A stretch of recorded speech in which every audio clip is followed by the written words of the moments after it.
Es un gusto dar comienzo a una nueva edición de Diálogos con Valor, que es el espacio de la IMCA, la Asociación Cristiana de Jóvenes en Radio Plural. No cambia nuestro convite, proponemos reflexionar juntos la próxima media hora. No hace mucho leímos en un reportaje al periodista, escritor y miembro de la Real Academia Española, Arturo Pérez Reverte, una conclusión alarmante de alguien que ama a nuestro país. Decía: esa Argentina acogedora, culta, tierna, inteligente, viva, rápida, divertida, muere. La estoy viendo morir. Veo como la cultura se repliega, veo como de a poco el argentino está renegando de lo que le dio prestigio, que es justamente esa argentinidad, mezcla de cultura, de humanidad, de sociabilidad. Me da mucha tristeza, termina ahí. En suma, lo que Pérez Reverte nos dice es que el ser argentino implica una tristeza. Es una radiografía dolorosa, si es que las hay, y ante esta bofetada orientada a cómo vernos como individuos y como sociedad, podemos ensayar dos actitudes: la autocrítica, que implica reconocernos en esa descripción lacerante, o la defensiva, que niega una realidad vista desde afuera y con ojos escrutadores, que debería servirnos para una reflexión profunda. Muchas veces nos estamos agotando en la esterilidad de lo superfluo y vamos perdiendo sin solución de continuidad nuestra identidad. No tenemos paz y este infortunio se refleja en las conductas cotidianas. El argentino respetuoso, cultivado, informado y capaz de debatir ideas se va opacando en un crepúsculo que no parece tener fin. El temor al fracaso nos paraliza. Sobredimensionamos el éxito o lo que a él se le pueda parecer y tenemos escasa tolerancia al error, lo que en sí mismo constituye otro error. Errar no solo es humano, sino que es fuente imprescindible de aprendizaje. Séneca, filósofo de la antigua Roma, decía algo así como que muy pocos aciertan antes de errar. La dirigencia política, empresarial, sindical y también social, la nuestra, por ejemplo, así como los almacenes culturales, atraviesan una crisis de tamaño monumental, difícil de mensurar en su hondura y obviamente con consecuencias inimaginables de cara a ese porvenir esquivo y siempre con interés de alejarse. La enfermiza vocación por quitarnos el sayo y trasladar la responsabilidad por las causas de nuestras penurias a factores exógenos es, desde la óptica de la sanidad, indescifrable, además de incomprensible. No habrá manera de cambiar hacia una dirección diferente si continuamos soslayando compromisos elementales. Hace falta a esta altura de los acontecimientos no obviar un reconocimiento singular a los ciudadanos de a pie, por su prudencia, templanza y paciencia en medio de tantos desaguisados por parte de dirigentes inoculados con la soberbia e ineficacia de los mediocres. La actualidad ensombrece la existencia de millones de compatriotas y tenemos que reconocerlo y resolverlo. Para hablar de estos temas tan sensibles hemos invitado a un muy querido amigo, miembro adherente de esta casa, destacado periodista y escritor del diario Clarín. Nos referimos a Luis Vincker. Su hijo Gabriel es además miembro de nuestro Comité de Cultura y lo apreciamos enormemente. Hola Luis, un gusto enorme que hayas accedido, a pesar de tu frondosa agenda, a esta entrevista con Diálogos con Valor. No, muchas gracias, Norberto, un placer compartir con ustedes, como siempre. ¿Por qué somos como somos, como ciudadanos, como país, transitando de crisis en crisis sin solución de continuidad? ¿Cuál sería tu reflexión si hubiera? No tengo ni idea. Yo, la verdad que coincido con lo que dijiste, pero ¿por qué ocurre eso? No lo sé. La verdad que últimamente vi bastante en los programas, en radio, en televisión, a algunos filósofos o gente pensadores de la Argentina de distinta vertiente y no hay una explicación clara de por qué nos estamos sumergiendo de esta manera y no podemos salir en crisis. La verdad que yo no me atrevo a llegar a ese nivel de decir yo siento lo que pasa y tratamos de reflejarlo, cada uno lo que hace y lo que vive cotidianamente, pero el motivo realmente... No sé, me parece que habría que precisar en cuándo empezó esta caída, ¿no? Y ahí ya empezamos a discrepar, pero un punto es cuando nosotros estudiábamos en la época nuestra, no sé, 30, 40, 50 años atrás, teníamos otros valores y bueno, y vemos hoy a la distancia que eso se ha perdido, ¿no? Pero ahora, ¿cuándo empezó? No lo sé, eso es un tema de discusión más política. Vos fijate que una persona formada y con información como vos, que es capaz de decir no me atrevo, cuando en general hoy a cualquiera que le preguntás de cualquier cosa es capaz de darte una definición terminante y resolverte los problemas que digamos, de cualquiera sea su índole, cuando en realidad ese tipo de actitud tiene que ver con la soberbia. Es decir, tenemos que partir de lo poco que conocemos un poco para tratar de mejorar, aprender, saber de lo que estamos hablando. Me parece que una de las cosas, Luis, no sé si coincidís, es que cualquiera de nosotros habla de cualquier tema sin ningún tipo de, digamos, de reserva, casi con impunidad, ¿no? Sí. De lo que sea. Sí, pero te reitero, eso te decía recién, que estoy viendo algunos pensadores y gente que uno sabe que tiene una formación intelectual y cultural superior a digamos, común, y tampoco ellos encuentran una motivación, te pueden describir lo que está pasando, pero realmente yo no encontré nadie que te diga, mira, esto se debe a esto, es algo que viene en el país desde hace tiempo y bueno, no sé cómo saldremos de eso, ¿no? En tu actividad, ¿observás también a veces una falta de espíritu crítico y también una falta de sentido de autocrítica? O sea, ¿nos cuesta esto de mirar la cosa con un espíritu un poco más profundo y de tener autocrítica para decir, bueno, esto es mi responsabilidad, no era del otro? No, mira, el periodismo en general acá tiene un muy buen nivel, no solo donde estamos nosotros, en distintos medios y en distintas tendencias hay gente muy formada y realmente que han hecho trabajos muy valiosos. Nosotros hemos perdido hace unos días a uno de nuestros periodistas probablemente más brillante y que es un ejemplo de esto que te estoy diciendo. Entonces, que era Julio, y en otros medios también, como en todos los ámbitos de la vida hay de todo, pero yo creo que el periodismo argentino en general, y a pesar de que está viviendo una crisis de conversión de un modelo que se está extinguiendo hacia otro, todavía tiene reservas importantes y cosas muy valiosas, ¿no? Vos te referías a Julio Blanc, ¿no? Julio Blanc, sí, un gran compañero nuestro. Un compañero, ¿no? Un tipo... Sí. Vos sabés que Julio iba a ser este año, por parte de la Asociación Cristiana de Jóvenes, uno de las personas que reconocemos hacia el final del año, cuando hacemos el Día Internacional de los Voluntarios.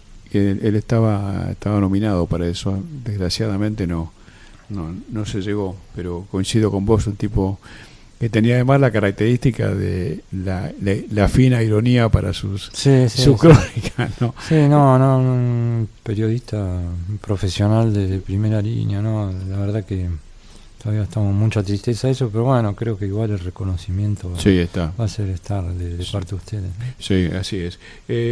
También, ¿cómo ves esto de el temor a errar, el temor a equivocarnos? Esto no es paralizante, o sea, no es el error, Luis, uno de los factores importantísimos para el aprendizaje, para cambiar. La verdad que sí, a mí me ocurre también, ¿no? Que cuando te equivocas una vez y después tenés miedo de repetir, pero hay gente que, bueno, prefiere hacer y después pedir disculpas antes de pedir permiso y todo. Pero no lo veo como algo tan fundamental, digamos, al lado del otro que estamos hablando, ¿no? Pero sí, no hay tanta gente que admita hoy, mira, me equivoqué. Pero el presidente, en el sentido, el gobierno, una cosa buena que podemos resaltar es que al menos se admiten errores, eso es un paso adelante, ¿no? Eso está bien, es un buen ejemplo, me parece. Sí, ¿no? Claro, sí. Y que venga del máximo nivel es importante. Sí, eso me parece bueno. Yo, en el trabajo nuestro tratamos de aplicarlo, por lo menos algún grupo de gente lo hacemos, ¿no? Pero bueno, a veces los tiempos no te dan para eso, ¿no? Decime, y el nivel de debate de Argentina, vos que además has viajado y viajás por el mundo, ¿no es un debate superficial muchas veces, que no vamos a lo importante, a los temas de fondo, y nos agotamos un poco en los temas periféricos? A ver, esto nos incluye, claro. No, es según dónde. Si te guías por el panelismo, la televisión, la resolución rápida de esas discusiones que hay, donde tienen gran valor para el minuto a minuto el discurso enérgico y sin lugar a réplica, es así, es un modelo que se está imponiendo. Pero también hay lugar para otros programas más reflexivos y de intercambio, de debate más rico. Y y también ocurre en los medios escritos, donde hay versión y menos repercusión popular, pero yo he visto debate interesante y de hecho, no sé, la discusión política que llevó al cambio o que ganara otro partido hace 2 años y el año pasado fue fruto un poco de todas esas discusiones, ¿no? Creo que hay lugar para las dos cosas, ¿no? Vos hablabas del el cambio de formato, ¿hacia dónde va el periodismo? ¿Es cierto que desaparece el papel, como algunos dicen, no, va a convivir con lo digital, o lo digital va a ocupar todo el terreno? Y aparentemente el papel, si sobrevive, va a ser en un espacio más reducido, eso es inexorable.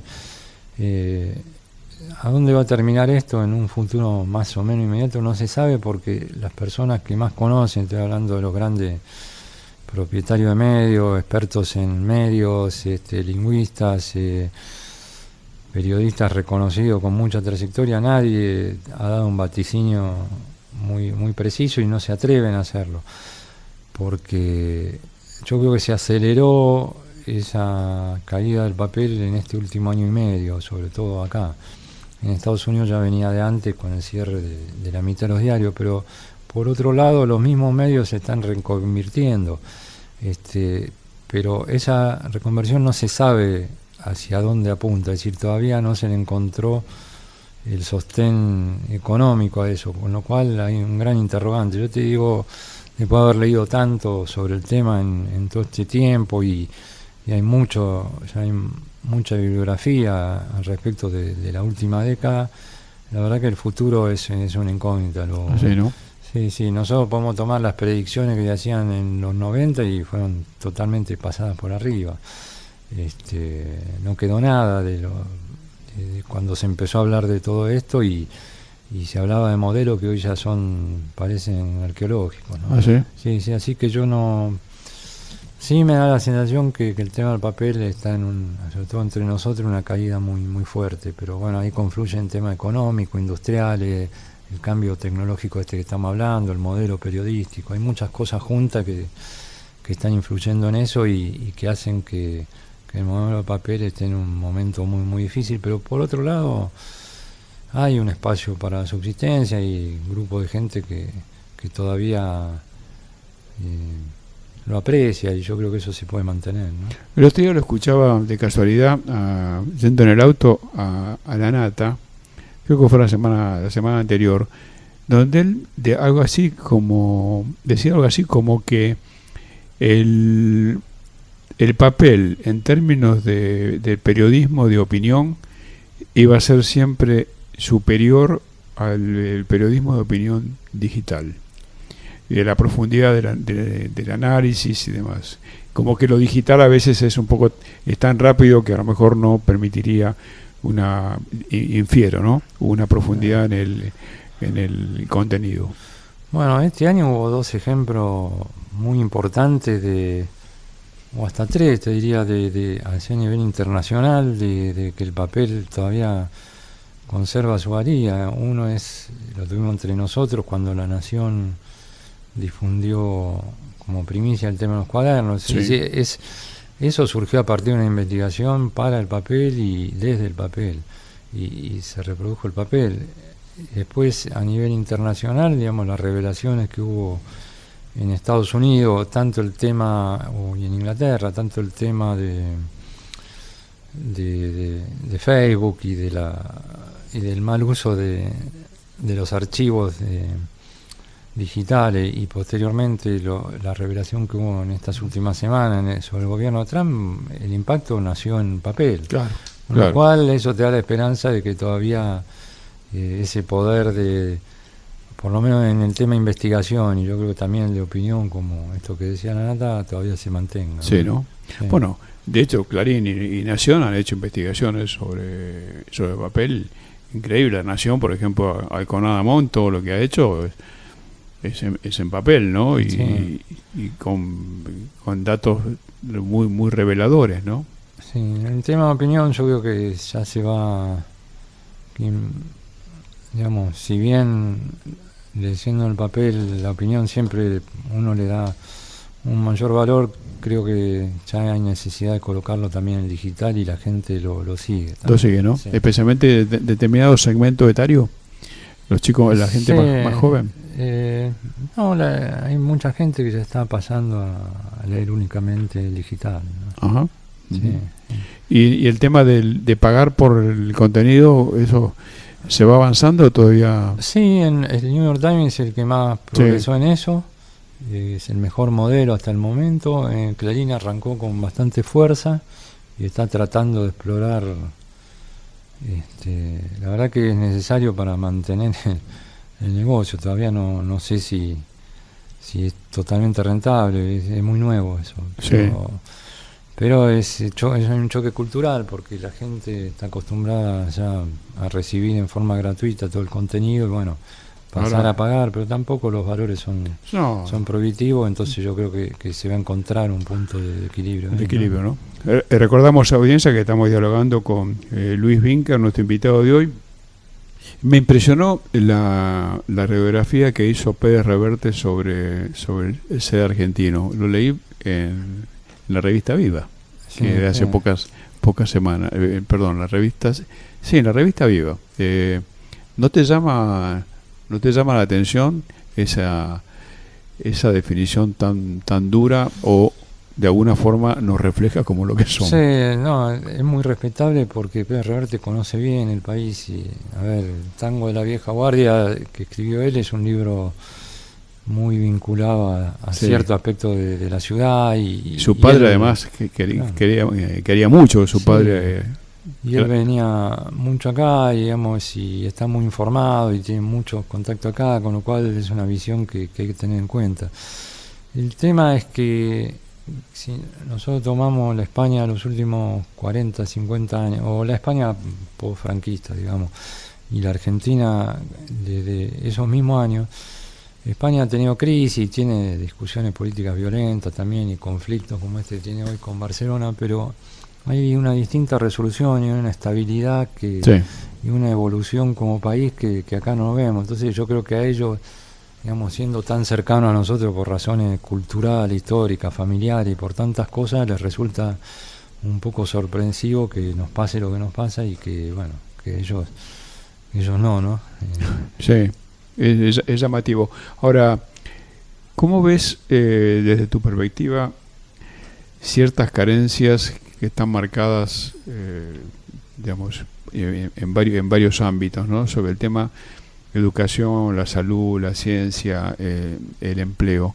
Este combo, ¿hacia dónde nos está trasladando desde el punto, o por lo menos hacia dónde nos tiene que hacer pensar de lo que viene, ¿no? Como país. La verdad que es muy preocupante porque yo creo que el país tuvo una crisis muy grande, la que vivimos en el 2001, que expulsó a mucha gente del sistema, es decir, gente que se quedó, digamos, desamparada, sin trabajo, y yo creo que en ese momento las autoridades de aquella época, y yo creo que en algún momento lo hemos hablado, tuvieron que tomar medidas de emergencia y paliativo, y bueno, y después hubo una recuperación al menos de los números económicos y de algunas cosas, pero no en el tema del empleo. Es decir, la verdad que es inviable un país donde haya millones de personas que no tienen un trabajo formal y una educación formal, porque sin una educación, más aún con los desafíos que vienen ahora, tecnológicos y la reconversión, que hay un tema ya a nivel mundial que se está discutiendo, la pérdida de los empleos actuales por reemplazo por otros. Si nosotros tenemos tantos millones de personas fuera del sistema, yo la verdad en esa época pensé que algún día eso se iba a ir superando de a poco con las personas que entendían el tema, pero la verdad que no se ha superado, digamos, se han hecho paliativos, pero no se le ha dado solución. Entonces hoy tenemos un rebrote del mismo problema, es decir, tenemos millones de personas totalmente fuera de las cuestiones elementales de acceso a la educación, la salud y después al empleo. Es decir, hay familias enteras con ya casi 3 generaciones fuera, y la verdad que no sé cómo se puede solucionar. No sé si hay un proyecto nacional para superarlo eso. Creo que el gobierno, cuando asumió el nuevo gobierno, por ahí era consciente de eso, pero se mantuvo esto de ir solucionando las cosas como se podían, y esto es algo que evidentemente las personas que piensan las políticas, las grandes políticas públicas a largo plazo, tendrían que ver cómo se sale de eso, ¿no? Sí, lo que decís es absolutamente cierto. ¿Sentís una población decepcionada con la política? No, eso siempre, siempre la gente descree de los políticos, y como en todas las cosas, los políticos reflejan al resto de la sociedad. No creo que estos políticos que están hoy sean inferiores a los que estaban antes, y hay de todo. Yo creo que hay gente muy positiva en todos los partidos, pero sí que evidentemente la política no ha encontrado la forma de resolver esto que es el gran problema nacional, ¿no? Este combo de atraso que tenemos, que vamos cayendo, ¿no? En educación, en salud, en trabajo, que son temas centrales. La política hasta ahora no los pudo resolver. Sí, y el tema esto de la pobreza, que es un karma por mucho tiempo, ¿no? O sea, hay quizás un subproducto de todo lo que vos mencionás, ¿no? Es una consecuencia, ¿no? Y creo que ahora se va a agudizar más, vamos a tener meses muy duros en eso, ¿no? Y la verdad que los paliativos, la obra social, no sé, acá desde la institución se hacen muchas cosas como tantas otras organizaciones sociales, pero evidentemente eso no alcanza y se está agudizando. Pero vos dijiste algo interesante, que es las políticas a largo plazo. A lo mejor ahí encontramos un poco, no la solución mágica inmediata, porque eso es imposible, pero una solución a largo plazo, ¿no? Tener políticas más claras hacia dónde vamos, ¿no? Sí, es uno de los reproches, digamos, por ahí el más grande que le haría al gobierno anterior, que por ahí tenía más medios para haber pensado eso, y tenía el poder político como para hacerlo, y no lo hizo, y creo que eso es lo que la sociedad finalmente terminó recriminándole, más allá de la forma y todas las cosas que discutimos de la corrupción y esas cosas, pero creo que pensándolo a la distancia, me parece que el gran déficit estuvo ahí en haber dispuesto de un gran poder durante muchos años y no haber solucionado esto, ¿no? Ahora, el periodismo hay que asignarle un valor, porque sobre el tema de la corrupción, sin la gestión del periodismo más crítico, esto hubiera tenido mucho menos impacto. Sí, creo que ahí hubo periodistas muy valiosos que trabajaron, la verdad que muy bien, y la verdad que han iluminado un foco poco conocido, ¿no? Y con precisión, investigando bien, creo que eso para el futuro sí es útil, porque va a servir que antes de cometer este tipo de actitudes, tanto empresario como político, funcionario, lo piensen dos veces. Creo que ahí, son conocidos los periodistas. Sí. Un trabajo bárbaro. Sí. Un trabajo bárbaro. Un poco más en el terreno personal, ¿por qué sos periodista? No, vengo de otra época, ¿viste? En los años cuando yo terminaba el colegio, digamos, no era una profesión en ese momento tan popular. Probé en varias cosas, pero realmente lo que más me sentía... Tuve mucha suerte en ese momento de encontrar la gente que me orientaba, que me guiaba, y la verdad que me dio una oportunidad que por ahí en otra profesión no hubiera tenido, por eso me quedé. Y si tuvieras que hacer una evaluación, ¿cómo ves hoy, en retrospectiva y en proyectiva, el estado del periodismo en la Argentina? Mira, tengo la duda esta que venimos hablando en el programa del tema tecnológico. Hay un cambio tan radical que no, como no sabemos hacia dónde se dirige eso, tampoco podemos saber cómo va a cambiar el periodismo y en qué se va a transformar. Yo creo que algunos valores esenciales, como es la búsqueda de la información, la investigación, la capacidad de análisis o la sagacidad que tiene que tener un periodista, eso se va a mantener, pero no sabemos cómo se va a aplicar eso y cómo va a ser la llegada a la gente. Así que ahí, en cuanto al futuro, la verdad que no creo que ya sea parte de esa generación que estamos terminando ya. Ahora, hacia atrás, la verdad que sí, yo tengo un gran reconocimiento a todo lo que fue el periodismo argentino desde antes de nosotros, mucho más nuestro, y la verdad que hubo muchos ejemplos y mucha gente, muchos espejos en los cuales mirarse, la verdad que es muy valioso. Por ahí, a nivel internacional todavía hay desarrollos superiores por contar con más medios, pero la verdad que acá se han hecho cosas muy importantes. Muy buenas, ¿no? Sí. Sí. Y vos sos un conocedor a fondo del deporte. Y además sos seguís corriendo, ¿no? Sí, no, soy aficionado. Es aficionado. Que además le aconsejamos a todo el que no haga ninguna actividad física que por favor la haga. La Asociación Cristiana de Hong acaba de sacar un documento que realmente es un reflejo de lo que habla la Organización Mundial de la Salud. Argentina es el país más sedentario de América Latina. Es una cosa increíble. Cuando la mayoría de la gente se sorprende cuando uno le dice esto, porque supone que Argentina es muy movediza, muy deportista. No. Es el más sedentario de América Latina. Pero volviendo a la pregunta, ¿cómo ves el deporte en la Argentina? Vos que además conocés del tema.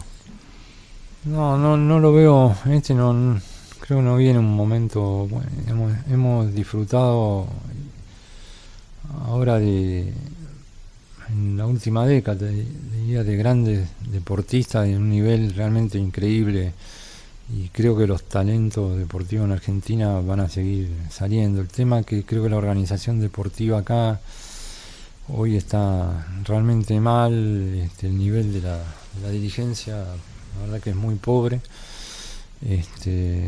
No creo que a ver, tener un Del Potro en tenis, un campeón olímpico en yachting como tuvimos, un Messi, un Ginóbili, creo que reemplazar eso va a ser casi imposible, por lo menos en la próxima década.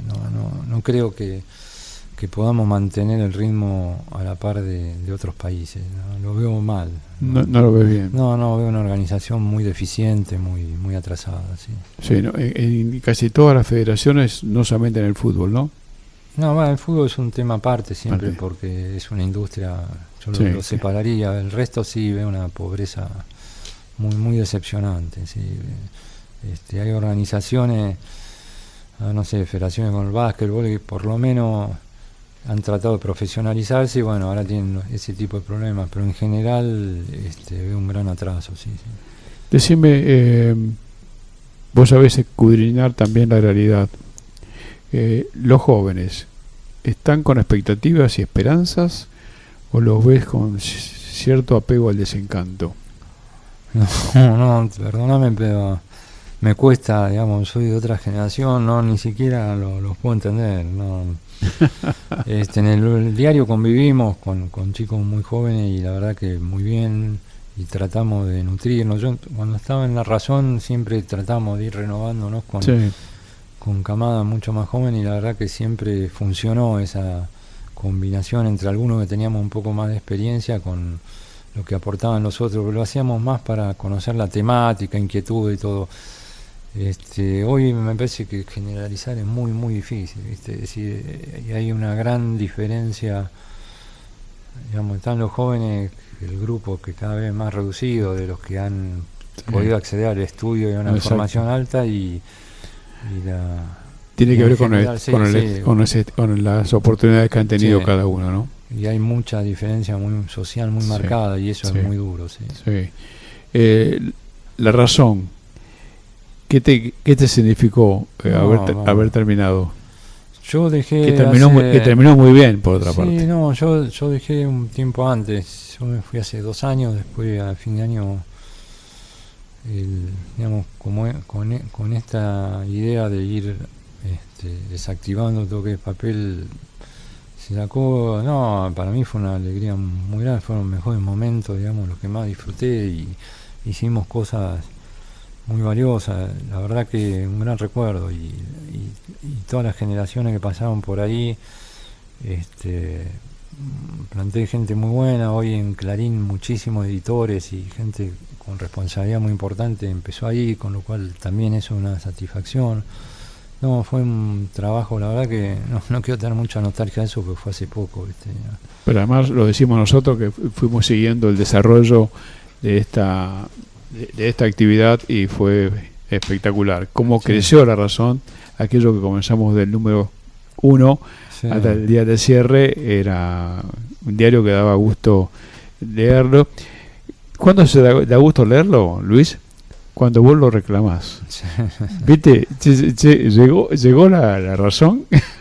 Porque Sí, si la gente no tiene claro, interés, ¿viste? lo No. disfrutamos mucho y la verdad que sí, habíamos empezado casi de cero y esa posibilidad de hacer crecer las cosas fue buena. Creo que después, bueno, el tema Gracias. tecnológico ya nos excedía. ¿No? Claro. Ya para ir finalizando, ¿cuál es tu anhelo más profundo que te gratificaría como ciudadano? Y es un poco volver a lo que hablábamos al principio. La verdad que nos daría vivir en un país más normal, ¿viste? Donde se puedan planificar las cosas y no tengamos estos sobresaltos todos los días, estas crisis continuas. Me parece que no es demasiado. Creo que es lo que pide toda la gente. No es que no queremos un país, una potencia ni nada, pero un país normal como nuestros vecinos, o donde es eso, no más que eso. No, interesante. Nada más y nada menos que un Sí. país normal. Sí. Che, Luis, muchísimas gracias por No. haberte hecho el tiempo para estar con nosotros. Siempre es muy grato compartir contigo, reflexionar contigo, y además te consideramos parte de esta casa. Sí, yo también, la verdad que gracias a ustedes, un placer, Norberto, estar siempre al lado, y yo comparto todo lo que hacen, así que estamos unidos en eso. Ha sido Luis Vinker, nuestro invitado de hoy. Como decimos siempre, Argentina anda y camina con esperanza activa. Hasta nuestro próximo encuentro por la 103.9.